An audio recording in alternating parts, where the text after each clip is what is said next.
Where's TK today?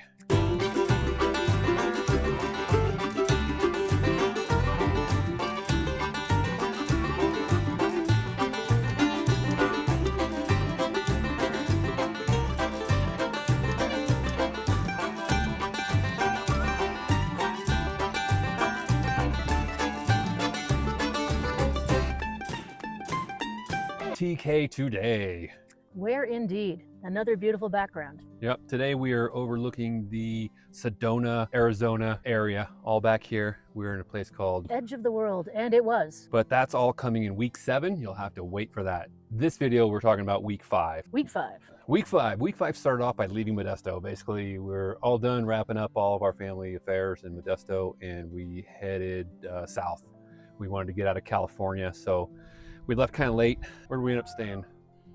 Jawbone Canyon. Jawbone Canyon OHV trail. It was just free camping. We're into free camping, so that was a free camping spot. We pulled in there at night, so we really didn't do anything besides level out and go to bed. Yeah, it was chilly too. Yeah, it was chilly. The next morning we woke up and we decided to go for a little hike. It was a beautiful morning, and we looked to our left, we looked to our right, we saw a canyon, we said, let's climb it.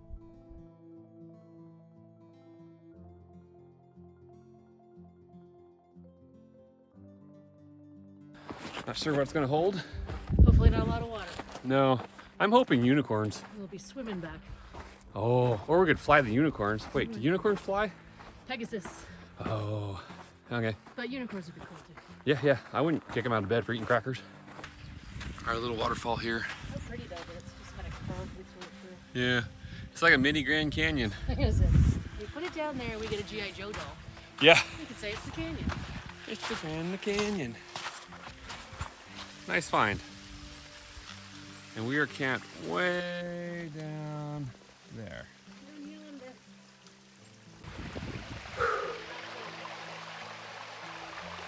Some ringing endorsement. Nice job. Has Billy got There's your bunny tail. That's part of our game we're doing is climb every hill, hike every trail. It's funny when we do the canyon because we're always thinking we're just gonna go out for a quick hike. Turns out to be 3 hours type of hike. We got back, we got in the truck, we left Jawbone Canyon, headed to Rainbow Basin. Karen found a really interesting. It was pretty. I don't think there was much I would make specific mention to. No. I think if it's open, and you can even just do the scenic drive or the scenic loop, I think it's worth it if you're in the area and you have some time. Yeah, outside of that, it probably wasn't worth the gas, but. We were there. Yep. Why not? It's a trip of why not. Yep, why not? The road was closed, so I look at the road closed and go, I guess we'll move on. And Tom goes, I guess we're going to park the truck and walk. So we did. Yeah, we had signals, so we looked at it and it didn't look too bad. And I was curious of why they even closed the road. It seemed fine to me. We got 4-wheel drive, it'd be fine. But there was definitely some bigger spots. Yeah, this section would have been a little more difficult for the truck. Bit of speed, just jump it. There you go, just gap it. Send it. All right, here we are in the Slot Canyon. Look at all this slotty goodness.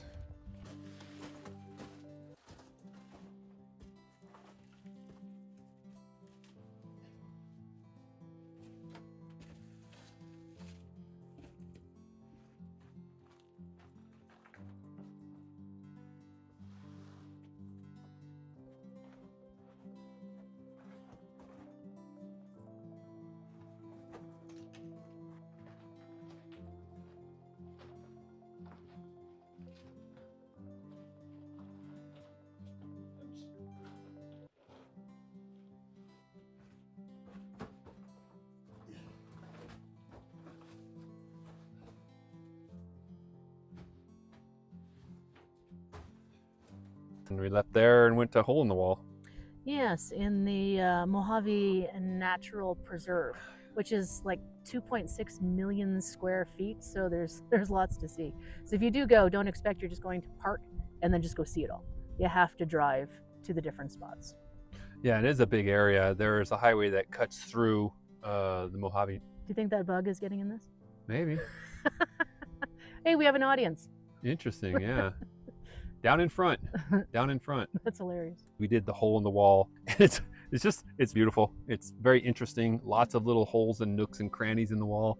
There are also slotty areas where you have to hike through. Some petroglyphs in a few areas as well. Petroglyphs. If you're going to do the ring trail, do it clockwise. You get the interesting stuff out of the way, and then the adventure stuff towards the end. It's way more adventurous. You're climbing up. I think it's probably easier to climb up those rings too, opposed to climb down them. Yeah, for sure. To put your hands on them instead of trying to back down them. Yeah, get my arse in your face regardless, because if you're behind me, going up or down. And then we left there and went to Kelso Dunes campgrounds. So we left hole in the wall, backtracked about an hour to Kelso Sand Dunes campground.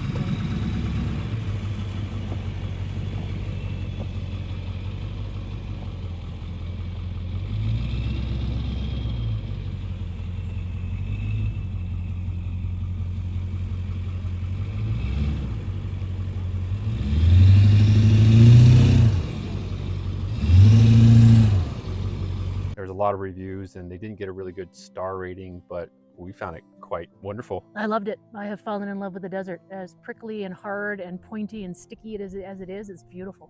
All the little critters. I love being able to get all those little critters. And if you stop and look around for a second, you see a lot more than if you just tromp through.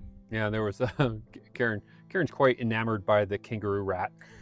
She wants to call it the mouse because it's a cuter phrase. But Mary Lou, we got another great night like we did in Trail Hero last year, I think it was, with the kangaroo rats coming out at night. They're adorable. They're little fuzzy balls with a tail with a little fuzz ball on the bottom above the end of it. Yeah, and if you sit still, they'll come right up to you. Yeah. Just curious. And we also did a couple hikes up into the dunes. Karen and I have decided to walk into the wilderness. Nothing but a loaf of bread. You brought a loaf of bread? And a small bottle of water. Oh, I was hoping bread and wine. We're going to climb up there to those hills. I was thinking about that hill over there, but maybe that screams tomorrow. Yeah, it's kind of late in the day. 15:06 to be precise. But... Oh, look at that beetle. Oh, look at you go. Hey, buddy. Those are cute little tracks. Yeah. All right, I want to stomp him. No. Hello, little guy. What you doing? You bite? No. I'll tell you what. I won't bug you. So you're already bugging me, ma'am. Yeah. All right, off we go. In the wild blue yonder. Off we go into the sea. No, if we go into the air. Depends which direction you're pointing in. I guess so. That away.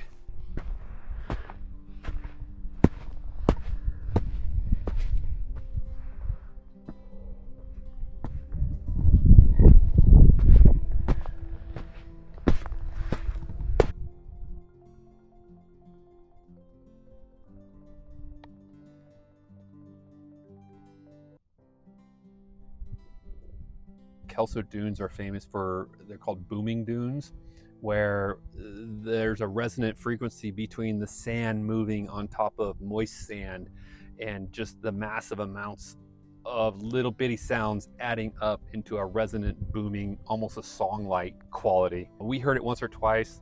I was kicking the sand trying to make the sound, and you can hear it kind of type of stuff when you kick on the sand, so that was kind of fun. I mostly heard it in the morning and in the evening. I guess maybe when the temperature differentiation was shifting things around. And the winds and stuff, running down the dunes. It was kind of fun. Even at my age, at 56, I'm a little nervous of falling and breaking something. This is much faster. I still see the beetle.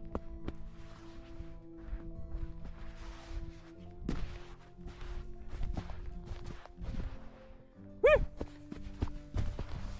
Ow! It's kind of fun, especially fun when I don't need to go to the hospital. But it was still a blast to run down these dunes and have a good time like I was a kid. And there's a little tumble at the end. I think somewhat intentional, but the sand was soft, yeah. Nope, no, none of those were purposely. Those were all accidental. I'm not that clever. Burp. Burp. Burp. Burp. Burp. Burp. After that, we pretty much left and headed to Oatman. It's a little mining town, and we were surprised because we kept seeing traffic on the map, like a lot of traffic, and it's like there's nothing there. What is there? It's a little town. Well, apparently it is quite the weekend adventure point for everybody within 100 miles because there was a lot of people. It was kind of ridiculous. I've got some video of us trying to drive through Oatman with all the donkeys and the people and the Cars, motorcycles, 4x4s, and the side-by-sides. It was quite entertaining. That night we stayed, it was our last night of week 5. We stayed Pipeline Road. Yes, Pipeline Scenic Overlook. There's still a gold mine, an active gold mine there. Oatman's interesting because found it a long time ago, but in 1915, 2 prospectors found $10 million worth of gold in those mountains. So there's still an active gold mine working there. That's what dreams are made of. That's why people came to the West and people were digging for gold, looking for that sort of hit. That's where the burros came from as well, was the miners that brought the burros in as utility animals. And then when they left the burros behind, and the burros went, that's all right. We'll continue to live here and be happy. I went to go explore some open pit mines that definitely weren't on the advisory list of things to do. Tell me this doesn't just scream, get in here. Oh, maybe not. I'm not sure how I'd get back out. The place that we found wasn't on any of our apps as a mapping place. We just kind of took the chance. We looked around and thought, one of these days we're going to pay for a parking ticket. Today wasn't the day. Wasn't the day. Yeah. You know, the other interesting thing now that you mentioned pipeline, because we pulled into a few viewpoints and there were memorials set up, and Googled it later because I thought that's an awful lot of memorials in one spot. And it is a place where people go to take their loved one's ashes on their request and sprinkle them in this space because the overlook is so beautiful of the area. You know, people want to be on high peaks and have their ashes spread in a little memorial because there's probably 100. Yeah. I mean, all different sizes, from massive steel erections You said erection. to, you know, little simple picture frames. That was week 5. If you guys have any questions or have any directions, any thoughts on these type of places, let us know. Send us a note. Yep. We'd love to hear from you. Anyway, happy trails. See you out there.